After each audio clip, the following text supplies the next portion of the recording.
We've got John McMullen and Jody McDonald here as your Mac and Mac Birds 365 guys.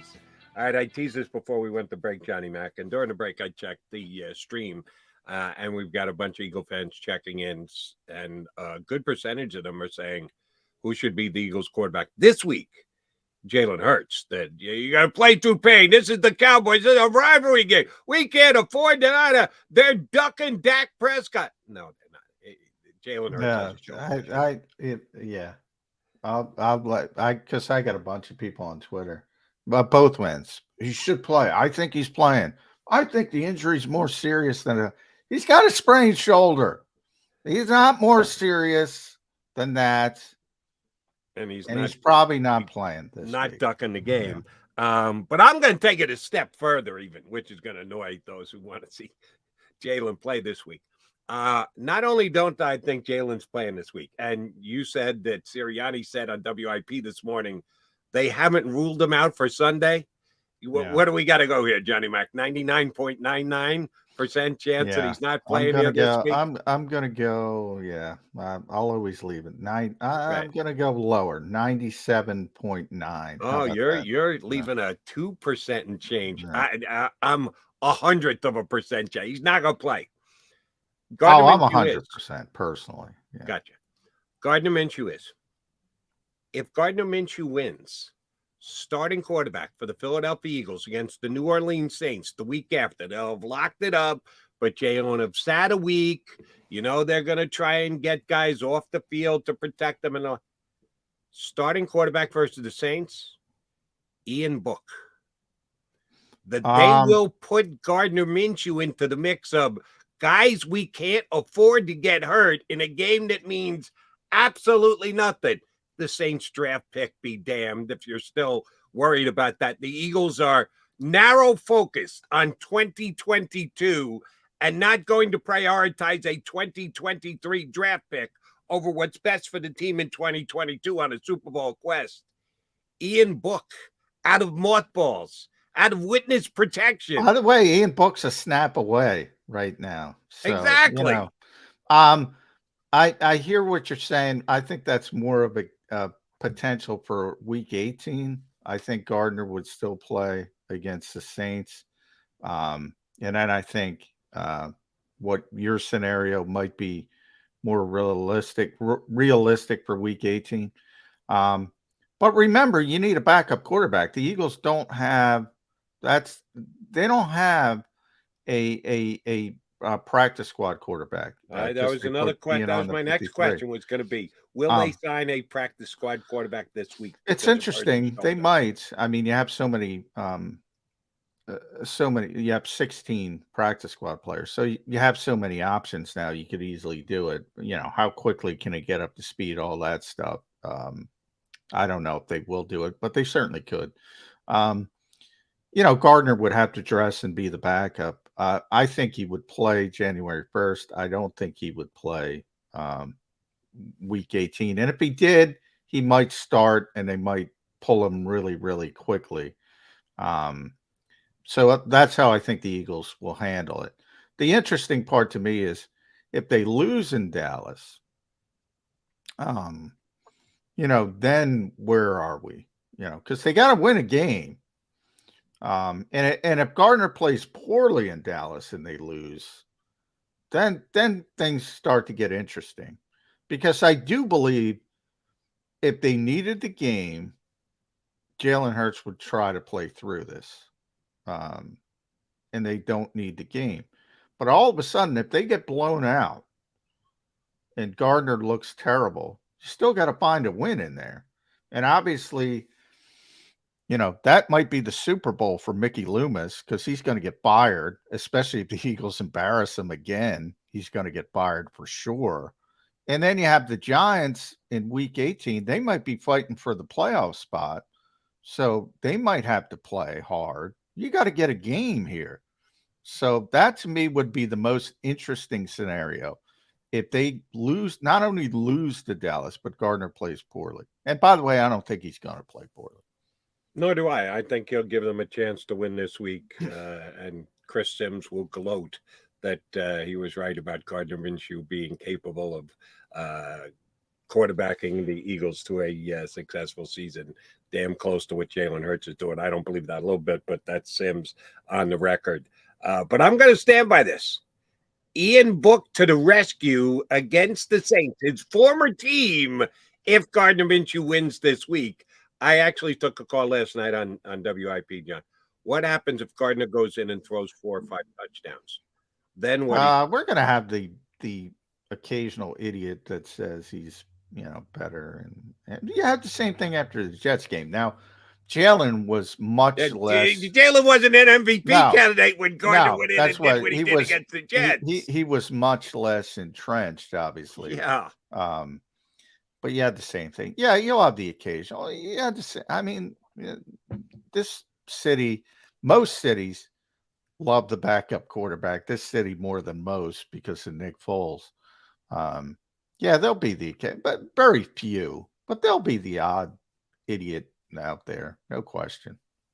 Very few, though. Very few. Here's my question to you about Gardner and the Eagles' play calling. They just plug him in, and we know they're not going to have as many designated running plays. But is he going to run the same, you called it RPO-based running game this week, or do they adjust it at all because it's not Jalen Hurts, it's the quarterback of the offense?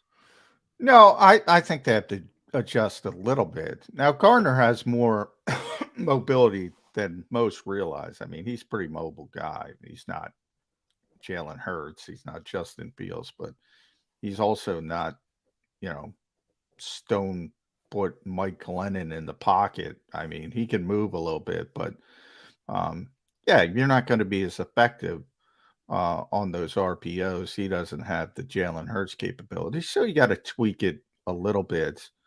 And I think Dallas Goedert's got to be back. That's going to be big because, and that was a surprise to me. I guess maybe that was based on opponent and maybe weather and why they kept Dallas out of that game. So they were smart enough to know the weather might be disadvantageous. Well, that's why I got a problem. Didn't know the weather could potentially have a disadvantageous effect on the quarterback. Well, that's part of the hubris part of it. I think opponent had something to do with it as well. And they thought the Bears aren't good. Let's be honest, but they're still an NFL team. And Nick Sirianni plays that lip service. It's not like Alabama's scheduling, Furman or whomever. Any NFL team can jump up and bite you. The Houston Texans, the 1-12-1 Houston Texans, had the Chiefs on the verge. Chiefs had to go to overtime to win that football game. So anybody can beat anybody in this league. Everybody pays lip service to that, but I think the Eagles took the Bears a little bit for granted. And they were able to get it done and persevere, so they deserve credit for that. But I bring up Dallas because obviously the Eagles ended up with 300 passing yards, but it was all to basically A.J. Brown and Devonta Smith. The other receivers, Quez had 4 receptions for 6 yards. Kenny Gainwell, 2 for 9. Jack Stoll, 1 for 6. Miles Sanders lost 13 yards. I mean, they got nothing from anybody else in the passing game. So it's time to get Dallas Goedert back, and that'll be a big get back for the Eagles. And a big get back, not get back because Gardner hasn't been playing, but he'll be big for Gardner Minshew.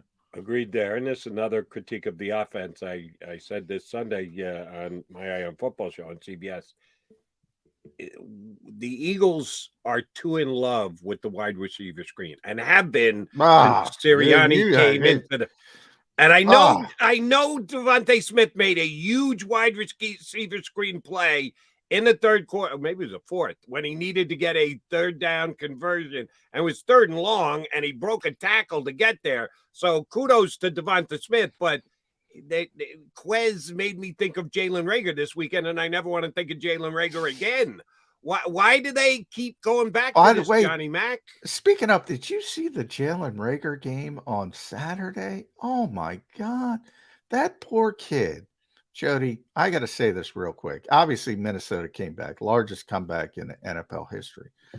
So, in a lot of ways, when I talked about Chicago and being very physical with uh, Jalen Hurts, teams, Kevin O'Connell was talking about this at his press conference. Teams have gotten very physical with Justin Jefferson. They're taking shots at him. And he had to come out of that game twice for one play only. One play they were, he got hit in the head and they got a check. The first time he came out, Jalen Reagor comes in. Kirk Cousins throws him the football. He moves. He sat down and he throws it, and then he moves to his right. It ends up as a pick six. He doesn't understand the cardinal rule of being a receiver in this league. Do not fool the quarterback. The second time, and maybe this is Kirk Cousins' fault because he's throwing the football to Jalen Reagor. Yeah, he's the second time Jefferson comes out, he throws a deep shot to Reagor. He stops running. He had the inside position. He stops running. And it was a sort of a punt-like interception. So Kirk Cousins had 2 interceptions in a game, which otherwise he was lights out, both because he threw the football to Jalen Reagor, who did not run the right route. So I just had to. I at this stage, I don't think the light is turning on for Jalen Reagor. But I will say this about Jalen Reagor. He did not predict a Viking win before a loss like he had done the week before. How stupid would he have felt if he had guaranteed a win and they were down 33-0 at half? He might not have come out for the second half. He might have just gotten his car and driven home. But getting back to this week. Way to go, Jalen. Way to scale back on those predictions. But bringing it back to Quez Watkins on the wide receiver screen, I'm with you. I would have thrown that in the trash last year. And the Eagles really, and they did, as you mentioned, I'll tell you what, if you are going to run it to AJ or Devonta. Right. I mean, I would throw it in the trash, but if you're going to run it to those guys. They seem to be, and here's one that I was absolutely wrong about. I thought that Zach Pascal could be a factor in the passing game, and more so than just the blocking wide receiver tight end position. They never throw him the ball. He's not on the field all that much. I thought that he would get more time than he has, but they seem like they're set in their ways that they're going to make Quez Watkins that third wide receiver, not the top 2 and then a major drop off. Like, yes, 1, 2, 3. They're force feeding the ball to Quez Watkins, and I just don't think he's earned it. They're bigger fans of Quez than I am personally, and I like Quez, but I just don't see it. I mean, he can run if you want to let him run by people, but as far as the manufactured touch, I talked about him as a kick returner. He's not a good kick returner either. He's not the guy who's going to break a tackle and make somebody miss. He's the guy who's going to run by people.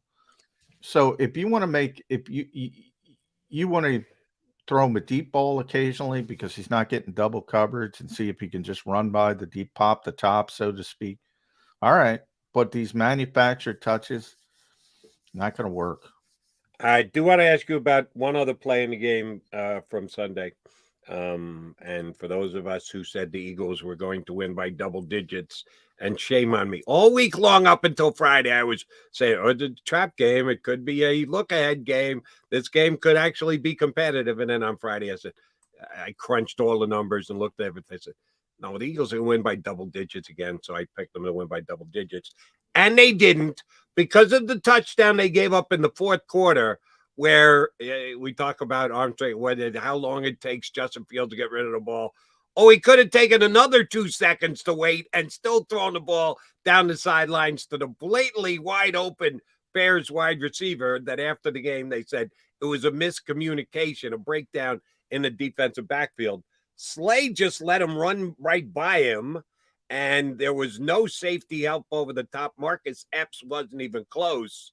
Did you either get a feel or get a quote after the game as to how that guy got as wide open as he did?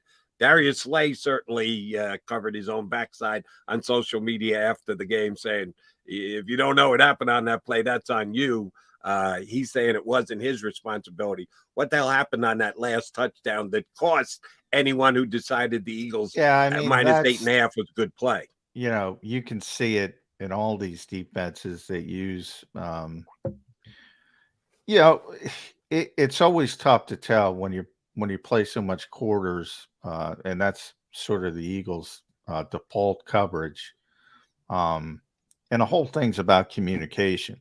And that's why the Eagles have been the best about the best that plays the Fangio defense now, because they have Slay and Bradbury, who are both so intelligent, savvy players.